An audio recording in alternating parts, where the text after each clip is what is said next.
A very good morning, good afternoon, good evening to all my dear students. आज की class में हम क्या बात करने वाले हैं S O M S M के ग्रुप 2 में ओ एम एस एम के एस एम वाले पार्ट में we have unit number 11 that is left. Last class में unit number 11 is digital strategy which is divided into four parts we discussed in last class 11.1, 11.2, 11.3 and 11.4. So 11.1 and 2 we have already discussed. तो ये आपके unit number 11 में 4 parts हैं जिसमें से पहले 2 part हो चुके हैं, राइट?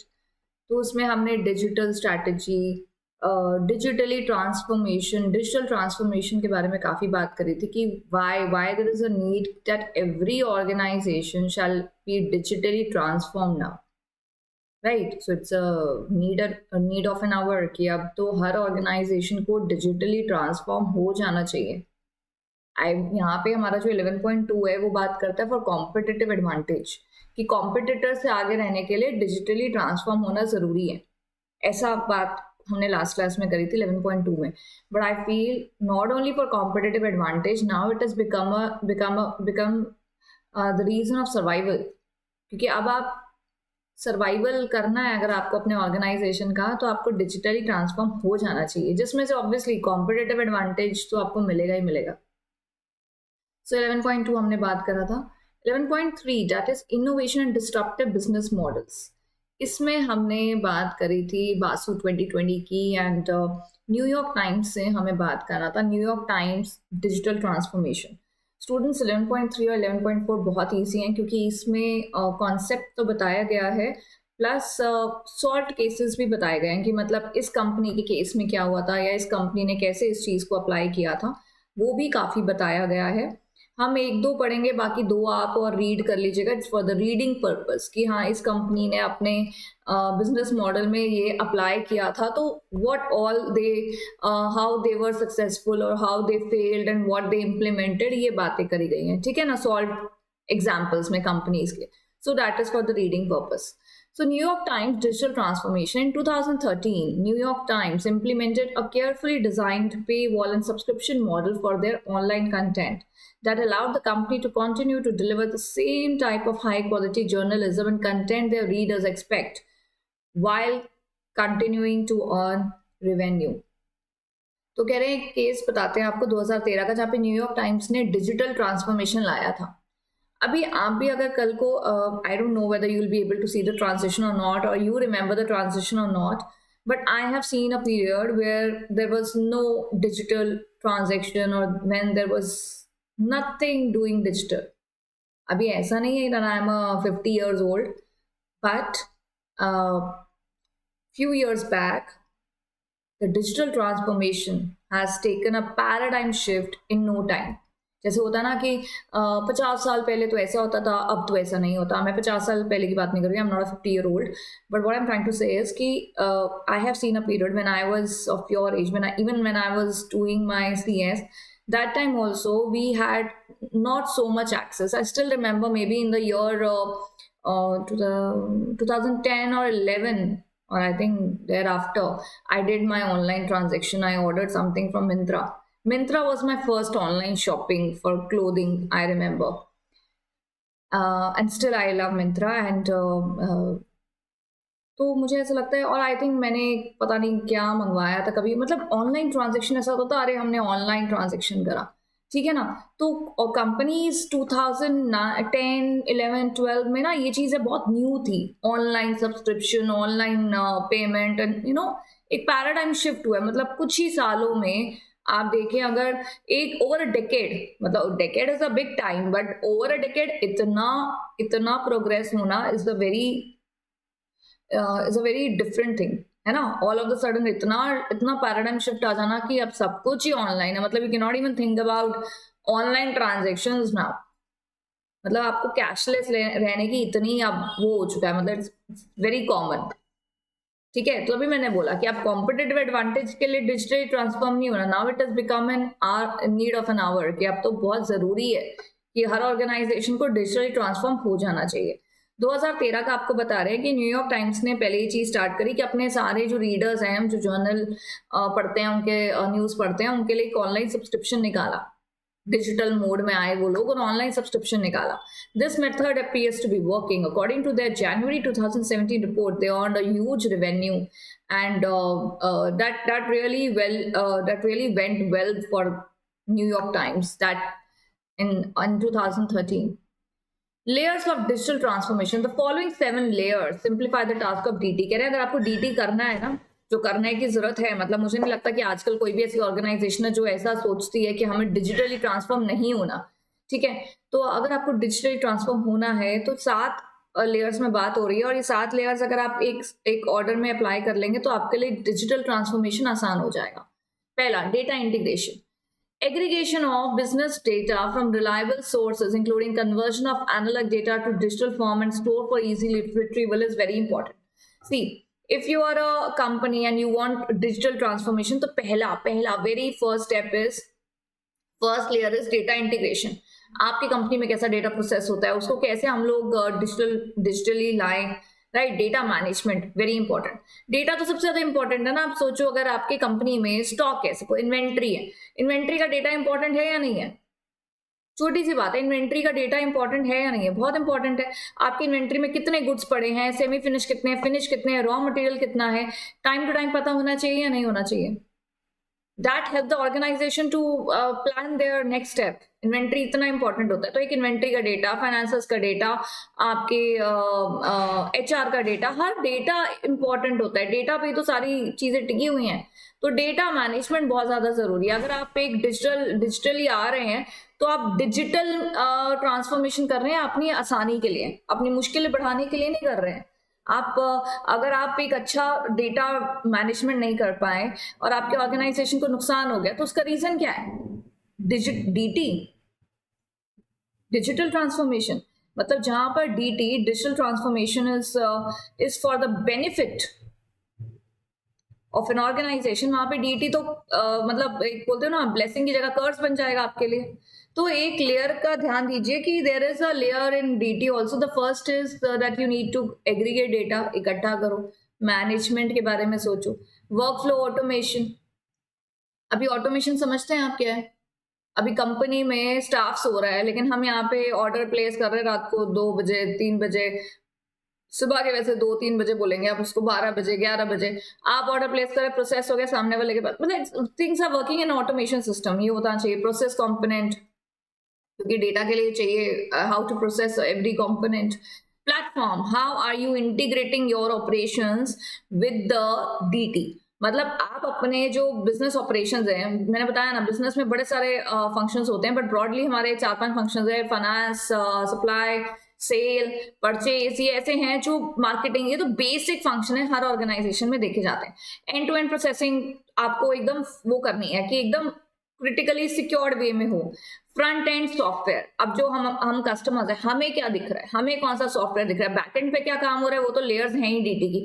फ्रंट एंड अपने कस्टमर्स के साथ इंटरेक्ट करने के लिए क्या सॉफ्टवेयर है, तो ये सब कुछ लेयर्स है DT की, जिन पे काम करना जरूरी है in order to bring digital, in order to make your organisation digitally transformed, right. These 7 points are very important. Disruptive technologies in the literature refers to the technology that have potential to introduce new product attributes which become a source of competitive advantage. Recent researchers indicate a rising interest in a big data, cloud computing, closed loop system in a circular economy. These new enabling technologies allow firms to apply new business models. करें cloud computing, big data analytics, ये AI, ये ऐसी चीजें हैं जो आप business को ना और सिंप्लीफाई कर रही है, नए बिजनेस मॉडल्स ला रही हैं. ठीक है, सो इसमें ना बिजनेसेस में काफी नई चेंजेस देखने को मिलते हैं. जैसे हम पहला पढ़ रहे हैं big data. Big data, what do you mean by big data? It is a collection of a data that is huge in volume and is growing exponentially with the time.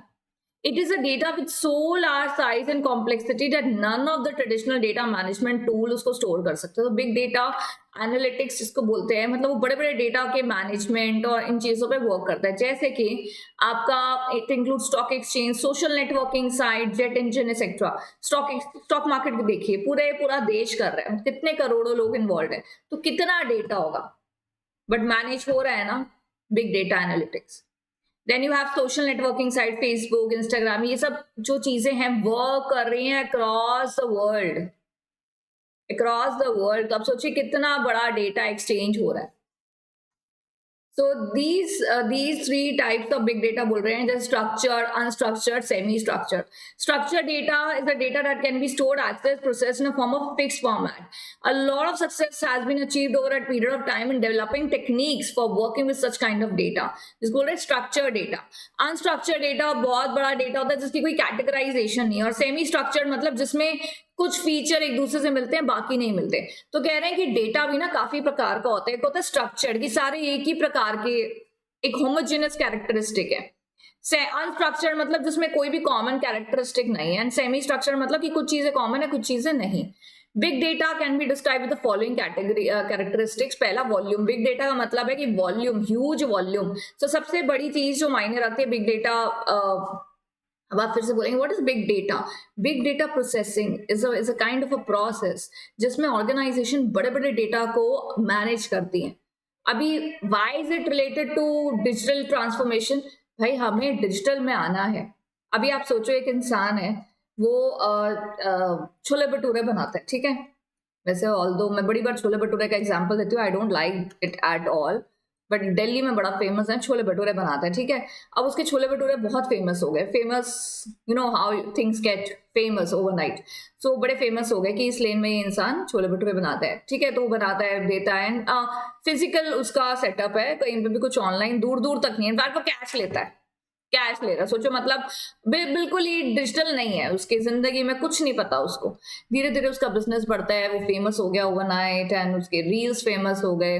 वो अब उसने सोचा है कि you know there are lot of people who don't have cash. So सबसे पहले तो मुझे एक पेमेंट मोड ले लेना चाहिए, पेटीएम, गूगल पे, वट एवर पेमेंट मोड ले लेना चाहिए, एक स्ट्रक्चर्ड पेमेंट मोड ले लेना चाहिए. चलो उसने ले लिया. उसके बाद अब उसको लगा कि ऑर्डर्स, मेरा और बिजनेस कैसे बढ़ सकता है. तो उसको समझ में आया कि मुझे ऑनलाइन आना चाहिए, मुझे जोमेटो स्विगी पे लिस्ट हो जाना चाहिए. आप समझ रहे हैं, मुझे ऑनलाइन ऑर्डर्स लेने चाहिए. उसने ऑनलाइन ऑर्डर्स लेना शुरू करा. इनफैक्ट उसने एक दिन ऐसा आया कि उसने अपनी ऐप भी बना ली. मतलब you understand. So digital transformation, that's not a bizarre example. These things are seen in practical life also. How business, मैंने तो बहुत ही लो लेवल का बिजनेस लिया, मतलब somebody who is बिल्कुल ही डिजिटल है ही नहीं उस बिजनेस में. There are lot of organisation जो सेमी बिजनेस और डीटी है, मतलब थोड़ा डिजिटल ट्रांसफॉर्मेशन, डिजिटल में है, कुछ चीजें वो बाद में लाए. तो धीरे धीरे चीजें बढ़ती है ना, ऐसे ओवरनाइट तो नहीं होती हैं. तो बिग डेटा, अभी आपके पास डेटा, अब जैसे ये छोले भटूरे वाला, अब इसके पास ऑर्डर बढ़ गए, डेटा बढ़ गया, कस्टमर्स बढ़ गए, मतलब अक्रॉस दिल्ली सब उसको ऑर्डर कर रहे हैं, यू नो लाइक दैट. तो volume is something which is very important when it comes to DT. तो उसमें बिग डेटा का बड़ा इंपॉर्टेंट रोल है. Big data helps you to manage your data which is very big in volume. Variety, अभी देखो छोले भटूरे का मैं big data से इसलिए नहीं कर रही क्योंकि छोले भटूरे का इतना डेटा नहीं जितना स्टॉक एक्सचेंज का है. तो लेकिन बिग डेटा डीटी लाने में मददगार है for very big organisation. Variety मतलब हेट्रोजेनस सोर्सेज, जैसे मैंने अभी आपको बताया कि हेट्रोजेनस होता है कि जिसमें अलग अलग फीचर्स हैं, ठीक है. अब स्टॉक मार्केट में भिन्न भिन्न प्रकार के लोग हैं, बड़े बड़े इन्वेस्टर्स भी हैं, छोटे छोटे जो इंट्राडे कर रहे हैं वो भी हैं, and call option, put option, मतलब they are different types of investors you see in stock market, ठीक है. Velocity is a speed. How responsive is the big data analytics. ये भी कैरेक्टरिस्टिक देखा जाता है कि कितना एक बिग डेटा को कैसे मैनेज किया जाता है और कितने स्पीड से करा जाता है. Variability, this refers to the inconsistency which can be shown by data at times, thus hampering the process. ठीक है, बड़े बड़े डेटा को मैनेज करने में अगर गलती हो जाती है तो उनका इम्पैक्ट भी बहुत बड़ा हो जाता है. The following are the benefits. पहला, बिजनेसमैन इसको यूज कर सकता है, कस्टमर सर्विस इंप्रूव होती है, अर्ली आइडेंटिफाई, कोई भी रिस्क होता है तो वो समझ में आ जाता है और ऑपरेशनल एफिशिएंसी बढ़ जाती है. उसके बाद है हमारा एक और प्रोसेस, वो है cloud computing. What is cloud computing? Cloud computing आपने सुना होगा, cloud data, cloud computing, cloud web service. तो क्लाउड कंप्यूटिंग क्या है? एक तरीके के सॉफ्टवेयर है जिससे आप इंफॉर्मेशन एक्सचेंज कर सकते हैं. लेकिन इसके एक ज्यादा डेप्थ में बात करी जाए, cloud computing is a general term. Anything that involves delivering hosted service over internet. मतलब कोई भी सर्विस इंटरनेट पे दे रहे हैं, that's cloud computing. You are using the internet in your business model and you are exchanging information via internet for in a business model, that's cloud computing. These services divided into 3 categories. Pehla IaaS platform, PaaS, and a software as a service, SaaS. ठीक है, IaaS providers such as Amazon Web Service, AWS, supply a virtual service instance and storage as well as application or programming soft interface and let users migrate workloads and virtual machines. Users have storage capacity and can start, stop, access and configure storage as desired. So ये एक platform होता है cloud computing का, wherein the जैसे अभी Amazon पे क्या होता है, चीजें लिस्ट है, आप उसमें जाते हैं, मतलब यूजर उसमें डायरेक्टली उस इंटरफेस के अंदर खुद अपने हिसाब से सर्विस चूज कर रहा है. ठीक है, and lot of other example. PaaS model, cloud providers host development tools on their infrastructure. Users access these tools over internet using APIs, application programming, web portals, gateway softwares. PaaS is used for general software development and many PaaS providers host the software after it's developed. जैसे software को develop करना, उसमें कोई नई चीज लाना, वो PaaS है. IaaS क्या है आपका? That would help you to directly infrastructure as a service. देखिए, I मतलब इंफ्रास्ट्रक्चर, P मतलब प्लेटफॉर्म, S मतलब सॉफ्टवेयर, IaaS मतलब infrastructure as a service. Amazon ने आपको एक ऑनलाइन इंफ्रास्ट्रक्चर दे दिया कि आइए यहाँ पे अपने प्रोडक्ट्स चूज करिए एंड ऑर्डर करिए. ठीक है, एंड मेनी अदर एग्जाम्पल. उसके बाद प्लेटफॉर्म, PaaS वो प्रकार का क्लाउड कंप्यूटिंग है जिसमें आपको एक प्लेटफॉर्म दे दिए. जैसे आपको पेमेंट करनी है तो आपका बैंक, वेंडर, 3 लोग इन्वॉल्व है. तो बैंक कह रहा है मेरे पास तुम्हारा पैसा पड़ा है, तुम्हें वेंडर को पे करना है. सो कैसे पे करोगे? अगर एक बड़े ट्रेडिशनल तरीके में चले जाओ तो आपको अगर पैसा चाहिए बैंक से, कैसे जाते थे बैंक से पैसा निकालते थे, फिर मार्केट जाते थे, कुछ खरीदते थे और सामने वाले को पैसा देके मार्केट से सामान खरीदते थे. कोई इंटरमीडिएट नहीं है ना बीच में आपके. लेकिन now there is a platform जो क्या कर रहा है, आपको एक प्लेटफॉर्म दे रहा है एज अ सर्विस. जैसे payment platform, payment as a service. तो वो प्लेटफॉर्म, जैसे हम बड़े सारे PaaS मॉडल्स देखते हैं जो क्या करते हैं, आपके पेमेंट को डिडक्ट करते हैं आपके बैंक अकाउंट से टाई अप करके. Now there are UPIs and कितने सारे पेमेंट रेजर पे, कितने सारे पेमेंट प्लेटफॉर्म्स हैं जो आपके बैंक के साथ, बैंक की वेबसाइट से कनेक्ट करके वहां से पैसा काट के वेंडर को दे देते हैं. राइट. सो बैंक कह रहा है मेरे पास ऐसा कुछ नहीं है, देयर इज अ प्लेटफॉर्म जो बैंक से कनेक्टेड है. That's PaaS. SaaS होते हैं डिस्ट्रीब्यूशन मॉडल जो सर्विस देते हैं over internet. SaaS application and service from any location using a computer mobile service, जिससे इंटरनेट एक्सेस होना चाहिए. User gain application software database. जैसे हम यूजर्स एक सॉफ्टवेयर को एज अ सर्विस लेते हैं. जैसे सॉफ्टवेयर सर्विस नहीं है, जैसे कंपनीज जो सॉफ्टवेयर देती हैं, डेवलप करती हैं, उनको रेक्टिफाई, एडजस्टमेंट्स और जो भी एप्लीकेशन सॉफ्टवेयर में कस्टमाइज एप्लीकेशन सॉफ्टवेयर भी बनाती हैं, that's a SaaS service, software as a service. ठीक है. अब क्लाउड कैन बी प्राइवेट और पब्लिक. अब पब्लिक क्लाउड सर्विस जो इंटरनेट पे किसी को भी मिलती है. प्राइवेट सर्विस होती है जो आपको कनेक्ट करना पड़ता है डेवलपर से. प्राइवेट हो या पब्लिक हो, इंटरनेट की जरूरत होती है. There are lot of cloud computing examples like Microsoft, Google calendar, Skype, WhatsApp, Zoom. ये सारे क्लाउड सर्विस है. आपको सर्विस दे रहे हैं ना online, that's a cloud. Cloud computing के बेनिफिट क्या है? कॉस्ट मैनेजमेंट होता है क्योंकि इसके लिए कोई फिजिकल स्ट्रक्चर नहीं है. ऐसा नहीं है कि कॉस्ट लगती ही नहीं है भाई. सॉफ्टवेयर डेवलपमेंट, उसका मेंटेनेंस कॉस्ट सब होता है, लेकिन IT टीम्स होती है उसके पीछे जो हैंडल करती है इतनी चीजें. But cost could be managed. Data, workload, mobility. Data जो हमारे पेपर्स में सीमित है एक टाइम पे, now is because of these services you have a data access very easily. Business continuity and disaster recovery. The biggest worry for organization in the present is the digital landscape, that is data loss. तो business continuity and disaster recovery बहुत जरूरी है, क्योंकि देखिए अभी क्या है ना, अभी आपके पास डेटा है, आपकी कंपनी का डेटा है. आप सबसे ज्यादा ऑनलाइन क्या हमें दिक्कत क्या आती थी शुरू में, जब बहुत, अभी क्या है, अभी भी दिक्कत आती है लेकिन अभी सॉल्यूशन भी मौजूद है. शुरू में क्या दिक्कत आती थी कि सिक्योरिटी नहीं है, मतलब डेटा खो गया, डेटा बोलते हैं ना क्या बोलते हैं, फाइल्स लॉस्ट हो गई या डेटा हमें मिल नहीं रहा, रिट्रीव नहीं हो रहा, रिकवर नहीं हो रहा. लेकिन आज की डेट में there are lot of disaster recovery. नुकसान क्या है क्लाउड कंप्यूटिंग की? सिक्योरिटी नहीं है भाई, हैकिंग हो जाती है. कॉस्ट कभी कभी ज्यादा पड़ जाती है क्योंकि आपको सब्सक्रिप्शन प्लान दे रहे हो कस्टमर्स को, सॉफ्टवेयर डेवलप कर रहे हो, उसको अपडेट कर रहे हो. कैपेबिलिटी और एक्सपर्टाइज जरूरी नहीं है कि हो जाए तो बहुत बढ़िया बात है, लेकिन ये एक डिसएडवांटेज देखा जा सकता है. IT गवर्नेंस, बहुत बार IT टीम की मजबूती ना होने की वजह से नुकसान. इंडस्ट्रियल लॉ जो इंटरनेट और टेक्नोलॉजी से जुड़े हुए हैं उनकी कंप्लायंस कभी कभी नहीं होती है, सो दैट्स अ डीमेरिट। बहुत सारे आप मल्टीपल क्लाउड संभाल रहे हो, मतलब आपका business application software infrastructure service भी दे रहा है कस्टमर को, सॉफ्टवेयर सर्विस भी दे रहा है, प्लेटफॉर्म भी है, तो ये चीजें कभी कभी बहुत ज्यादा मल्टीपल चीजें संभालने से नुकसान हो जाता है। क्लाउड परफॉर्मेंस हर बार प्रोडक्टिव नहीं होती है। Building a private cloud, private अपना सॉफ्टवेयर क्लाउड बनाना can be risky also. Cloud migration, एक प्रोजेक्ट से दूसरे प्रोजेक्ट में जाना नुकसान हो सकता है। Vendor lock-in, switching between cloud service में क्या होता है ना, vendor could be lost somewhere and बहुत सारे माइग्रेशन, मतलब एक वेंडर से दूसरे वेंडर के पास जा रहे हो, तो ये एक चीज है ना काफी। अभी क्या होता है ना, जैसे एक वेंडर है जिससे मैं सॉफ्टवेयर सर्विस ले रही हूँ, उसको मेरी सारी चीजें पता है, अब मेरे को अगर स्विच करना है ना दूसरे को, तो ये एक ना प्रिवेसी प्रॉब्लम, या बोलो स्विचिंग प्रॉब्लम, या बोलो स्विचिंग कॉस्ट, तो ये चीजें दिक्कत आ जाती है। अभी क्या होता है ना, आपकी वेबसाइट है, सारी चीजें वहां से होती है, अभी मेंटेनेंस चल रही है वेबसाइट पे, कस्टमर्स को दिक्कत आ रही है, तुमको फोन कर रहे हैं, परेशान कर रहे हैं, तो ये चीजें भी ना कभी कभी नुकसान हो जाती है। एक एग्जांपल है एडोब का, उन्होंने बोला ये एडोब जब क्रिएटिव क्लाउड में आया, मतलब जब एडोब कंपनी ने अपनी जो सॉफ्टवेयर सर्विस देते थे, ये जब क्लाउड में आए, मतलब इन्होंने जब ऑनलाइन चीजें देना शुरू करा, सॉफ्टवेयर डाउनलोड करो इतना पे करके एक्सेट्रा, तो उनकी चीजें काफी रेवेन्यू बढ़े। तो ये कि आपको अच्छा एग्जांपल बता रहे हैं क्लाउड का, राइट।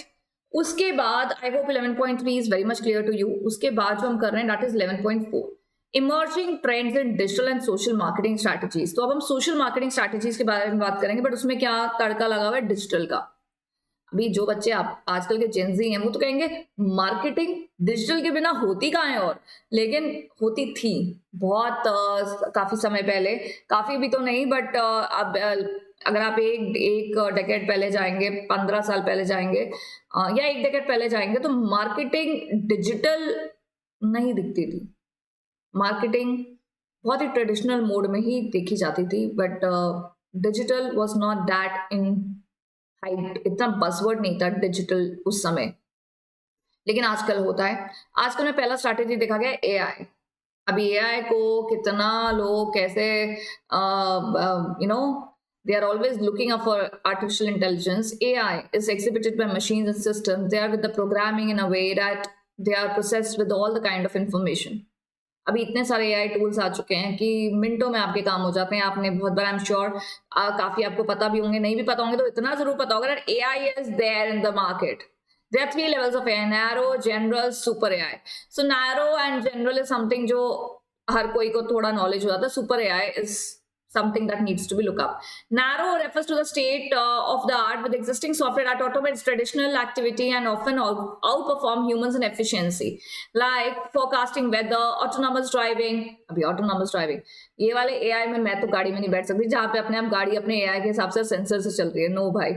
लेकिन यहाँ बोल रहे हैं ये वो AI है, नैरो AI, जहाँ पे आप एक स्पेसिफिक ह्यूमन लोड को कम करने के लिए AI काम कर रहा है, ठीक है, मतलब ह्यूमन लोड को। अब जैसे अगर मैं बड़ी छोटी बात बोलूं तो कैलकुलेटर भी कहीं ना कहीं हमारे काम को, वर्कलोड को कम करता है ना। अभी तुमको कैलकुलेशन करना पड़े और तुम्हें कैलकुलेटर दे दिया जाए तो वो भी तुम्हारा काम कम ही कर रहा है। So that category of AI जो तुम्हारे वर्कलोड को कम कर रहा है, that comes under narrow. General means that describe the capacity of machine to understand the environment, reason, that act accordingly, just as human would do in the activities, including scientific creativity, general knowledge and social skills. यहाँ कह रहे हैं general AI और human AI। Human AI मतलब जो कहीं ना कहीं एक कैटेगरी में, अभी जैसे मैं आपको नैरो AI और जनरल AI का डिफरेंस बताती हूँ। नैरो AI क्या है ना, नैरो वाले में क्या है ना, आपको यूज करना पड़ रहा है एज ए ह्यूमन, आपका पूरा आपका एफर्ट लग रहा है और आप उसको यूज करके बस अपना वर्कलोड कम कर रहे हो। ह्यूमन AI या जनरल AI क्या है ना, AI तुम्हारे लिए काम कर रहा है और कहीं ना कहीं एक सिचुएशन में, अभी ऐसा नहीं है कि AI इंसान ही है, बट उसमें प्रोग्रामिंग करी गई है। एक जनरल एनवायरनमेंट में जो ह्यूमन उस पर्टिकुलर एक्शन का जो रिएक्शन करेगा वो AI कर रहा है, ठीक है। Super AI is much smarter than best human brains in the practically every field. अभी क्या है ना, जैसे एक छोटा सुपर AI की बात करते हैं। एक पायलट प्लेन उड़ा रहा है, ठीक है। अब pilot is a human, they have the best capacity of their brains. मैं तो ये मानती हूँ कि हर मशीन भी ह्यूमन ने बनाई है, तो human brain is beyond their capacity. But एक बात बताइए, किसी समय हो सकता है being a human and there's a super AI, मतलब आप समझिए कि एक प्लेन है जिसमें एक पायलट है, को पायलट है एंड सुपर एआई उसमें है। सुपर एआई मतलब कि मे बी ऐसा सॉफ्टवेयर मशीनरी जिसमें ना चीजें वो मैनेज कर रहे हैं। अभी वैसे आपको ये भी पता होगा कि आजकल ऑटो मोड पे भी होते हैं प्लेन्स जहाँ पे अपने आप चलो pilot don't have to look up so many things. अभी क्या कोई इमरजेंसी का कोई केस आता है जहाँ पे पायलट है तो ह्यूमन ही ना, उनको भी एंग्जाइटी हो सकती है, उनको भी कंफ्यूजन हो सकती है, उनको ब्रेन फॉग हो सकता है, बड़ी सारी चीजें होती है ना जहाँ पे दिमाग एकदम से हमारा काम करना बंद कर देता है। अभी अभी एक हाइट पे अगर प्लेन है जहाँ पे खुद ह्यूमन भी मतलब ऑक्सीजन, मतलब आप समझिए XYZ कोई भी इमरजेंसी वाली सिचुएशन है, not even plane, any emergency situation जहाँ पे एक दिमाग उस समय काम करना एक रिएक्ट नहीं करता होता है ना। अभी हमारे साथ भी कभी कभी ये सिचुएशन होती है जहाँ पे हमें लगता है कि बाद में हम अरे ऐसा कर लेते तो ज्यादा बेटर होता, बट दिमाग एकदम इतना कभी भी ड्यू टू वेरियस फैक्टर्स एकदम से काम नहीं करता। वहां पे ये super AI would do the best beyond the capacity of human, because being a AI they have the knowledge of everything. अभी एक बात बताओ, अभी जैसे आप एक CMA है, आपके पास कॉस्ट की नॉलेज है, अगर आपको किसी प्रकार में किसी इमरजेंसी में लॉ की नॉलेज की जरूरत पड़ेगी, सपोज आपको नहीं है उसकी नॉलेज, बट अगर आपके पास सुपर एआई है तो उसके पास सारी नॉलेज है, ठीक है ना। तो ये चीजें बहुत मायने रखती हैं। So there are three types of AI. Super AI can make deduction unknown environments. Machine learning of course देखो ये AI आप कोई भी बना लो, लेकिन machine learning is very important. उसी से सारी properties डाली जाती है इसमें। AI since its output used as a basis for recommendation, decision and feedback. Machine learning is approach for creating AI। मैंने अभी आपको बताया AI अपने आप तो नहीं बनता, machine learning machine language programming करते हैं तभी हम लोग AI बन पाता है। Learning branch of AI. AI is required for analyzing previous unavailable or indecipherable data, example video or sound which previously could not be interpreted by humans in order to detect quality issues. AI also has the ability to detection. AI के पास क्या क्या ability है वो तो हम आराम से लिख सकते हैं। It's amazing to note how much friendlier technology AI is emerging to help people in quest for solving problems for society. ये बात तो है, लेकिन इसके ड्रॉबैक भी मुझे ऐसा लगता है कि AI कहीं ना कहीं क्रिएटिविटी को स्टॉप कर देता है, because somehow AI would act in a situation whatever programming and machine learning is given to AI, but at that time where AI is working for you, you will stop working, right? And when you will stop working, तो I feel that creativity can be stopped. लेकिन अभी ऐसा कोई time आया नहीं है, तो let's not get into that. हर चीज के एडवांटेज डिसएडवांटेज होते हैं। According to Basu 2019, versatility of AI is transcending all areas of solution building. The most emerging AI is the trend in for keeping cyber criminal away. It is acquiring self-propelling energies. More and more corporates who were observing peers means तुम्हारे साथ का attaining competitive advantage. तो कह रहे हैं AI tools और ये सब चीजों से फायदा ही मिलता है बिजनेस ऑर्गेनाइजेशन को। जैसे यहाँ पे एग्जांपल दे रहे हैं AI in Alibaba. One successful example of AI is the Chinese e-commerce Alibaba. They are making huge gains in AI thanks to the support, investment, and commitment of Chinese government with the hopes to build a $1 trillion AI industry in 2030. China is about to overtake the US as the world's leader in technology. Alibaba's application of AI and machine learning is a smart warehouse. Having completed over 248 billion in transaction, more than eBay and Amazon combined, the sheer volume of products they need to make it practically competitive make it practically impossible for employees to keep up. The willingness to commit to new technologies, मतलब यहाँ ये example देखिए, अभी ये आगे और example आएंगे companies के, सिर्फ रीड कर लीजिएगा। अलीबाबा आपको पता है कि ई-कॉमर्स वेबसाइट आपने सुनी भी होगी बहुत बार। सो अलीबाबा की वेबसाइट पे कह रहे हैं इन्होंने AI का ऐसा यूज करा है जिससे इनको पता है कि जो लेवल हम रीच करना चाहते हैं वो एक एम्प्लॉय नहीं कर पाएगा, तो AI को इनकलकेट करके इन्होंने काफी बढ़िया तरीके से अपने जो रेवेन्यू है उसको और ग्रोथ को बढ़ाया है। ठीक है। फिनटेक एक फाइनेंशियल सर्विस देते हैं। इन्होंने भी AI का इस्तेमाल करके अपने फाइनेंशियल सर्विसेज को काफी इंप्रूव करा है, अपने कस्टमर सेटिस्फैक्शन, अपने कस्टमर डेटा को काफी इंप्रूव करा है। तो वो reading only for reading purpose. Razorpay ये आपको दिखता होगा जब आप पेमेंट करते होंगे। रेजर पे is a payment solution in India जो कंपनीज को उनके प्रोसेस करने और पेमेंट को डिस्पर्स करने में हेल्प करता है। It gives access to all payment mode, Jio money से करना है, एयरटेल मनी, ओला मनी, पेज़ैप, मतलब यूपीआई, मतलब जितने भी पेमेंट मोड्स हैं आप उसको यूज कर सकते हो, और आपको प्लेटफॉर्म, आपको सर्विस कौन दे रहा है? Razorpay. It was started by Harshil Mathur and Shashank Kumar in 2014 लगा लीजिए, डेकेड। और मैं आपको ये तो बोल रही हूँ कि एक डेकेड में ही सारी की सारी चीजें पलटी हुई दिखी हैं। आप और कुछ समय रुक जाएंगे तो बिल्कुल ही आपको नहीं रुकना, आप क्यों रुकेंगे, लेकिन आप थोड़े समय बाद देखेंगे कि आपका ये जो आप अभी पढ़ रहे हैं डिजिटल डीटी, ये एक पूरा सिलेबस में आ जाएगा, एक किताब आ जाएगी, पूरा एक सब्जेक्ट बन जाएगा, मुझे तो लगता है डिजिटल का, एआई का। Shiksha Finance, again, another example, educational finance firm here. The mission of institution is to fund parents for school fees, thereby reducing school dropout rates. The debt ranges from 10,000 to 30,000, which must be returned within 6 to 10 months. Student loans may be used by parents to pay school tuition, books, uniform, luggage, bags, etc. तो इन्होंने भी AI का use किया। Then other important जो हम देखते हैं, देखो हमने पहले हमने पढ़ा एआई, क्लाउड कंप्यूटिंग पढ़ा हमने, ठीक है, और उसके बाद हमने एआई के बारे में पढ़ा, उसका एप्लीकेशन, उसके बाद अब हम पढ़ रहे हैं ब्लॉकचेन। हाँ, blockchain is a shared immutable ledger that facilitates the process of recording transaction and tracking asset, चाहे वो physical asset है या मतलब tangible asset है या intangible asset है, लेकिन asset को track करना एक blockchain chain का मतलब क्या होता है? something that is linked with each other, the activities which are linked with each other and delivering services via online mode in all the क्या बोलेंगे, tracking each and every process via internet is blockchain, right? Asset, किसी भी asset को track करना। अभी आप एक बात बताइए, अगर आप एक एसेट को ट्रैक कर सकते हैं अपनी, चाहे टैंजिबल है, इनटैंजिबल है, या जो भी प्रोसेस है, अपने प्रोसेस को ट्रैक कर सकते हैं, अपने हर एक एलिमेंट अपने बिजनेस में जो यूज हो रहा है उसको ट्रैक कर सकते हैं। ट्रैक समझते हैं ना, घर बैठे बैठे आप ट्रैक कर रहे हैं उसको कि कितनी चीज क्या बच गई है, क्या रह गई है, हमारा क्या पोजिशन चल रहा है। So that blockchain is helping you to reduce waste, to save your time, right. इसके इंपॉर्टेंट कंपोनेंट्स क्या है? इसके लिए एक टेक्नोलॉजी चाहिए होती है, इसके लिए अच्छा सॉफ्टवेयर चाहिए आपको। Immutable records, no participant can change और टैम्पर। जो फिजिकल रिकॉर्ड्स का तो देखा ही जाते हैं ना। अभी अभी आप एक किसी फिजिकल ऑर्गेनाइजेशन में काम कर लीजिए, डीटी दूर दूर तक नहीं है, तो वहां पे आप देखेंगे बड़े आसानी से कोई चोरी वोरी हो रही है, हो रहा है, लेकिन यहाँ के और जो ब्लॉकचेन यूज करते हैं ना, वहां पे ये सब चीजें नहीं देखी जाती हैं। स्मार्ट कॉन्ट्रैक्ट्स, तो कॉन्ट्रैक्ट होते हैं जो ऑटोमेटिकली प्लेस हो जाते हैं, एग्जीक्यूट हो जाते हैं, so they are smarter contracts.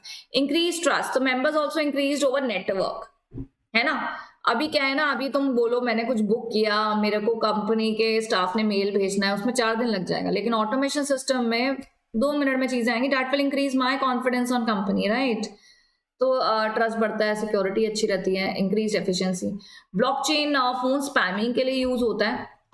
All telecommunication company जो telecom regulatory authority of India के अंदर, ट्राई के अंडर आ रही है, इसको हम ट्राई बोलते हैं प्यार से, telecom regulatory authority of India, to adopt blockchain technology. इससे उनको क्या होगा ना, उनको टेली मार्केटिंग एक्टिविटीज के बारे में पता चलेगा, उनको पता चलेगा कि कौन सी ऐसी चीजें हैं जो डिस्टर्ब हो रही हैं टेलीकम्युनिकेशन मार्केट में, उनको कैसे ठीक किया जा सकता है। सो ये एक बता रहे हैं। टी बोर्ड ऑफ इंडिया ने ब्लॉकचेन को यूज किया था, where they wanted to track like every step in their tea board, so that they should understand how to whether to ensure transparency, so that कोई भी चीज घपला ना हो सके। अपने ट्रेसेबिलिटी को इंप्रूव करने के लिए टी बोर्ड ने भी ब्लॉकचेन टेक्नोलॉजी यूज करी थी।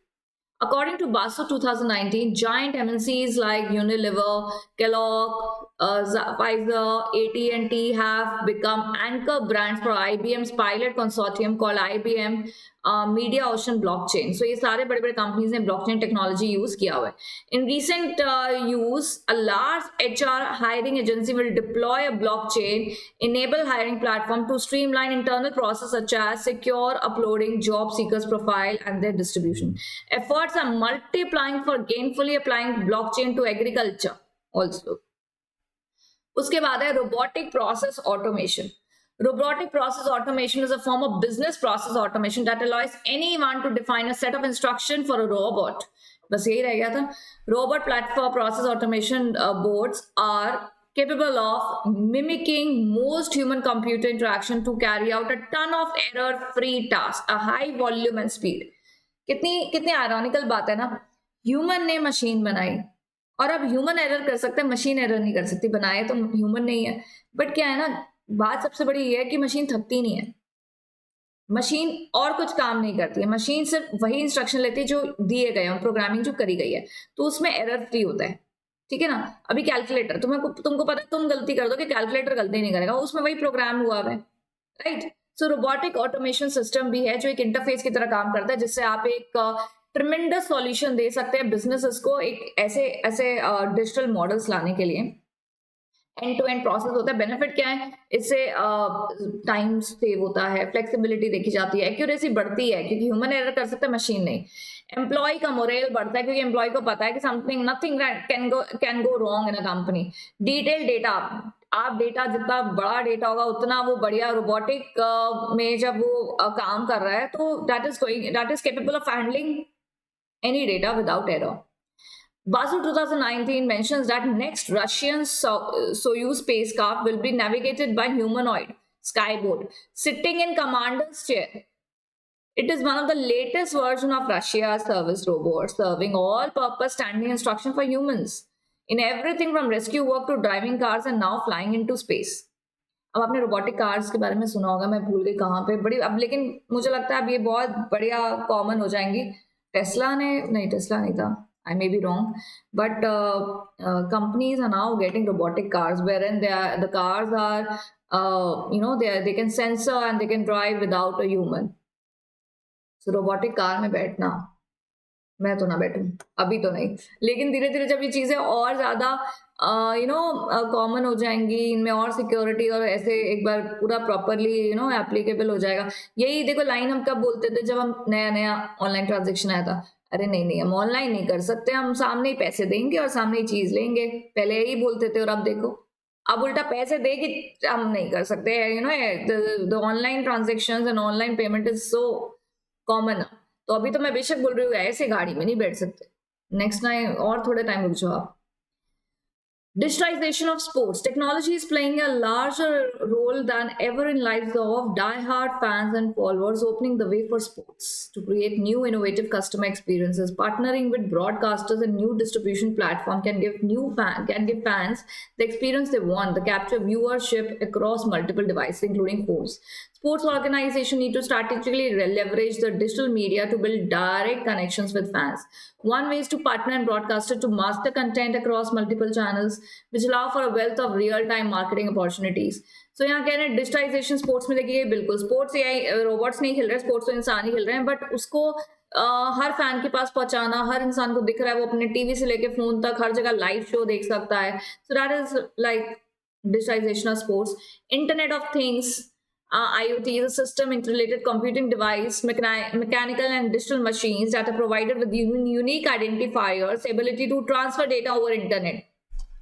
We do that human to computer interaction. A thing in, आपको पता है इंटरनेट का जब जन्म हुआ था तो इंटरनेट आया ही क्यों था? It's interconnected computers. सबसे पहले ये सिक्योरिटी पर्पस के लिए आया था। यूएस के आर्मी ने, मतलब वहां पे ये देखा गया था कि they are interconnected for communication purpose. अब देखो, अब हम इंटरनेट का कहाँ से कहाँ क्या यूज कर रहे हैं और वो किस यूज से आया था, तो इंटरनेट का भी पूरा वो प्रोसेस ऐसा है।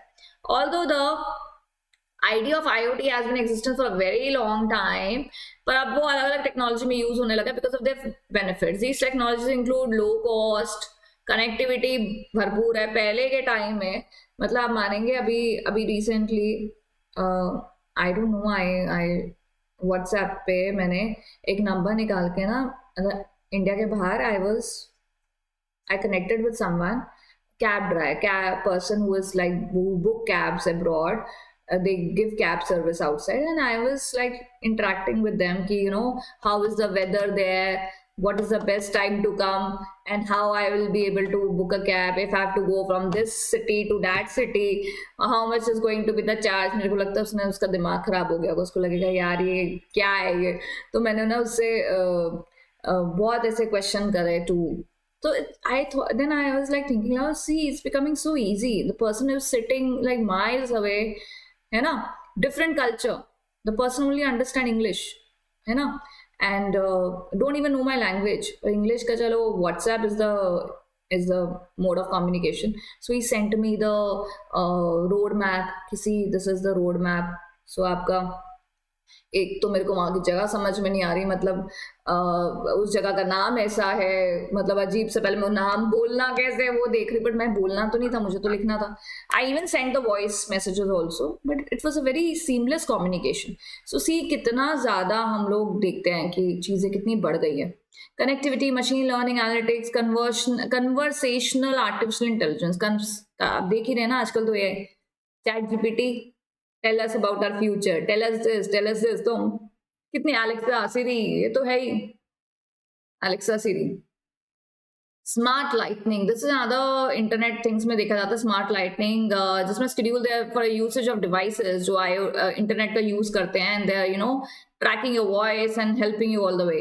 Smart parking, yes, now these, ये तो सबसे ज्यादा लड़कियों को यूज करना चाहिए. पार्क करना गाड़ी आराम से बढ़िया तरीके से, बस गाड़ी चली गई. Smart parking, multi storey car parking facility, ये सब चीजें.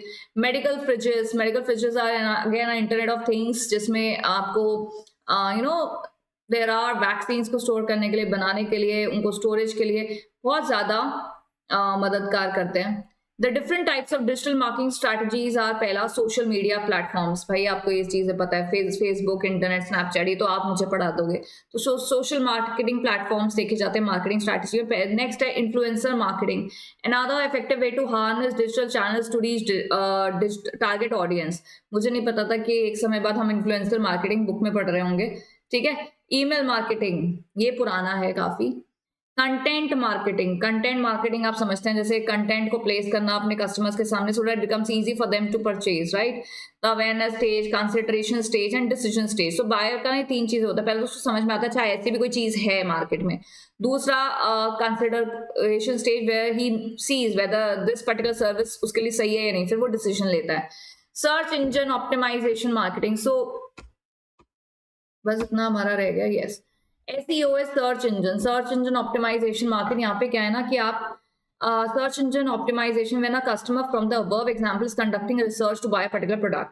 अभी मैं सर्च तो तुम छोड़ो, आजकल तो आप बात भी करोगे ना, यार मैं सोच रहा हूँ एक ना टाटा की ना कोई गाड़ी खरीदते हैं, बस उसके बाद तो मैं वही कंटेंट आने लग जाएगा फोन में. So that is so optimising, अच्छा ऑप्टिमाइजेशन मार्केटिंग है ना.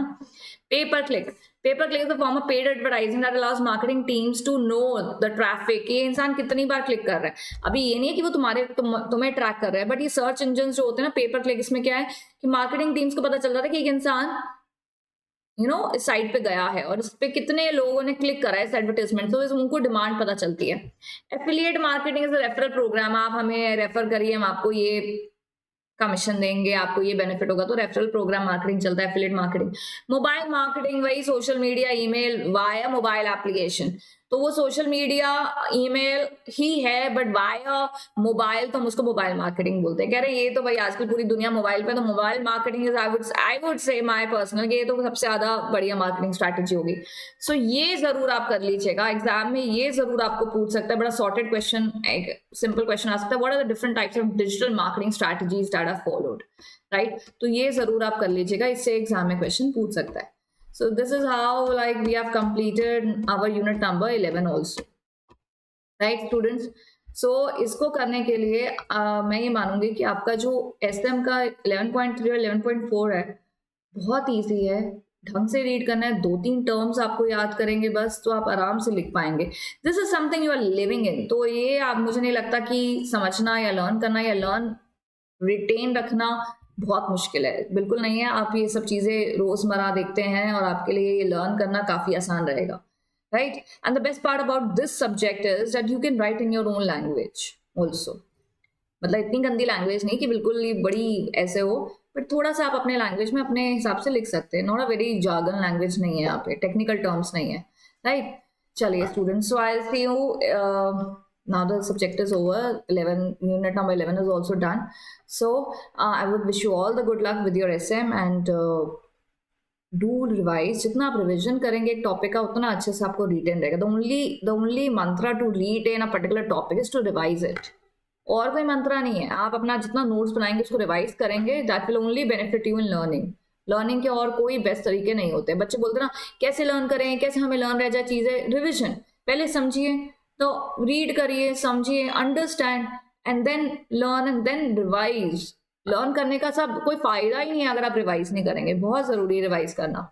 Right students, thank you so much and do study well. Anything, any doubt, please let me know. Thank you so much.